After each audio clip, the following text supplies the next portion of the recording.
El día en que la bondad comenzó a hablar, no hubo truenos, ni anuncios solemnes, ni una música invisible acompañando el momento. Fue una mañana común, de esas que pasan desapercibidas en la vida de la mayoría de las personas. El cielo estaba cubierto por una capa de nubes grises y el aire olía a polvo y a pan recién horneado. En una ciudad donde todos caminaban rápido, con los pensamientos atados a sus propias preocupaciones. Mateo avanzaba despacio, cargando una mochila vieja y el cansancio de muchos años. No hablaba mucho, no porque no supiera qué decir, sino porque había aprendido que las palabras rara vez cambiaban algo. La vida le había enseñado, a fuerza de decepciones, que los actos eran los únicos que dejaban huella. Mateo trabajaba en una pequeña imprenta ubicada en una calle secundaria, lejos de las avenidas principales. Pasaba sus días rodeado de tinta, papel y el sonido constante de las máquinas. Era un trabajo humilde, mal pagado, pero suficiente para sobrevivir. Cada mañana llegaba antes que los demás. Limpiaba el lugar y preparaba todo para el día. Nadie se lo había pedido, nadie se lo agradecía, pero él lo hacía igual. Para Mateo, la bondad no era un gesto grandioso, sino una manera silenciosa de estar en el mundo. Aquella mañana, mientras caminaba hacia la imprenta, vio a una anciana sentada en el borde de la acera.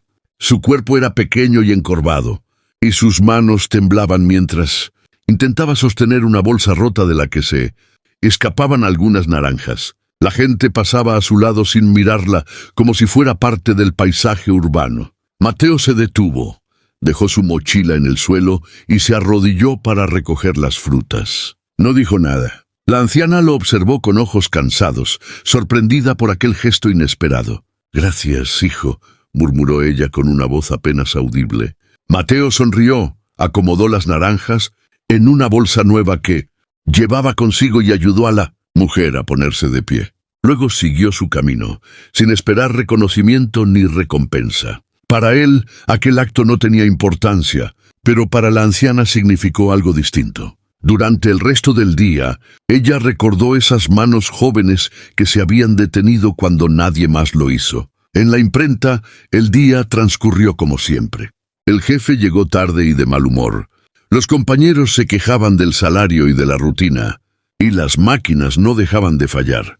Mateo trabajó en silencio, arreglando pequeños problemas sin que nadie se lo pidiera. Cuando una hoja se atascaba, él la retiraba. Cuando una máquina se sobrecalentaba, él la apagaba antes de que se dañara. Nadie parecía notar su esfuerzo, pero al final del día, el trabajo estaba hecho y la imprenta seguía funcionando. Al salir, ya de noche, Mateo decidió tomar un camino distinto para llegar a casa. Pasó por un barrio más antiguo, donde las casas estaban desgastadas por el tiempo y la pobreza se sentía en cada esquina. Allí escuchó un llanto. Provenía de un callejón oscuro. Se acercó con cautela y encontró a un niño sentado en el suelo, abrazando una mochila rota, con los ojos llenos de miedo. El niño había perdido a su madre en medio del caos del mercado cercano.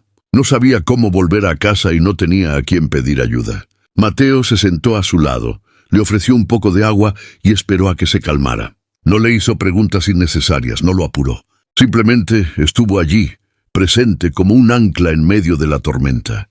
Después de un rato, lograron encontrar a la madre, que lloró de alivio al ver a su hijo sano y salvo. Esa noche, Mateo volvió a su pequeño departamento con una sensación extraña en el pecho. No era orgullo ni satisfacción, sino algo más profundo y tranquilo. No sabía que esos pequeños gestos, invisibles para el mundo, estaban comenzando a tejer una historia mucho más grande que él mismo.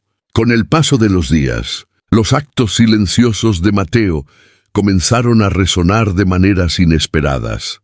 En la imprenta, la anciana de las naranjas apareció una mañana con una caja de pan caliente. Nadie entendía por qué lo hacía ni a quién iba dirigido. Cuando vio a Mateo, sonrió con una ternura que parecía iluminar el lugar. Dejó la caja sobre la mesa y se fue, sin decir nada más. Los compañeros de Mateo lo miraron con curiosidad, pero él bajó la mirada incómodo, como si no supiera qué hacer con aquella atención repentina. En el barrio, el niño al que había ayudado empezó a saludarlo cada vez que lo veía. A veces corría hacia él solo para abrazarlo y luego se iba. Mateo aceptaba esos gestos con una sonrisa tímida, sin darse cuenta de que su presencia estaba comenzando a cambiar, la manera en que otros se trataban entre sí. Poco a poco, las personas empezaron a imitarlo, casi sin notarlo. Alguien ayudaba a cruzar la calle a un desconocido, otro compartía comida con quien la necesitaba. La bondad se extendía como un eco suave, sin discursos ni promesas. Un día, en la imprenta, ocurrió algo que puso a prueba esa cadena invisible. Una de las máquinas principales se rompió por completo, amenazando con detener la producción y dejar a todos sin trabajo durante semanas. El jefe, desesperado, comenzó a gritar y a culpar a los empleados. Nadie sabía qué hacer. Mateo se acercó a la máquina, la examinó con cuidado y pasó horas intentando arreglarla. No era su responsabilidad, no iba a recibir pago extra, pero entendía que ese pequeño acto podía marcar la diferencia para todos. Trabajó hasta tarde, con las manos manchadas de grasa y los ojos cansados. Cuando finalmente logró que la máquina volviera a funcionar, no hubo aplausos ni palabras de agradecimiento, solo un silencio sorprendido. Sin embargo, algo había cambiado. Los compañeros comenzaron a mirarlo con respeto, como si recién entonces se dieran cuenta de quién era realmente. Esa misma noche, una fuerte lluvia azotó la ciudad. Las calles se inundaron y muchas personas quedaron atrapadas. Mateo, empapado, ayudó a varios vecinos a resguardarse y compartió su pequeño espacio con quienes no tenían a dónde ir. No habló de sacrificio ni de solidaridad. Simplemente abrió la puerta. En medio de la tormenta, su hogar se convirtió en un refugio improvisado, lleno de desconocidos unidos por una misma necesidad. Mientras la lluvia golpeaba las ventanas, Mateo escuchaba las historias de los demás. Historias de pérdidas, de sueños rotos, de esperanzas que aún resistían.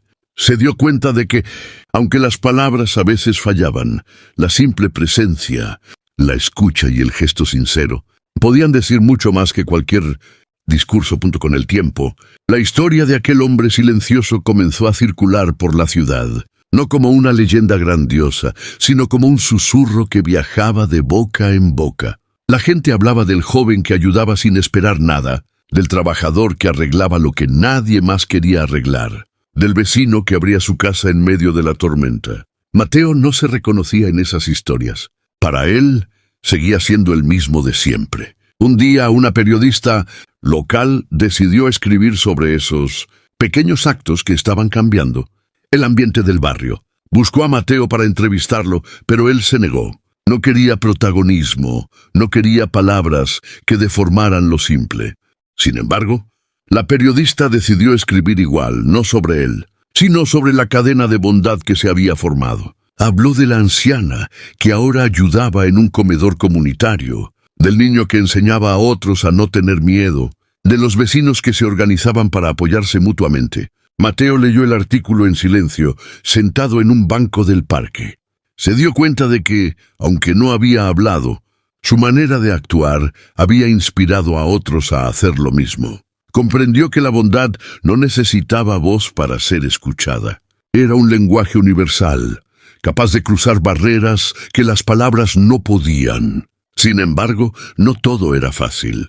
La vida seguía presentando desafíos. Mateo enfermó gravemente y tuvo que dejar de trabajar por un tiempo. Sin ingresos, con pocas fuerzas, se enfrentó a la posibilidad de perderlo todo. Fue entonces cuando la ciudad respondió. Personas que apenas conocía aparecieron para ayudarlo, llevarle comida, pagarle las cuentas, acompañarlo en silencio.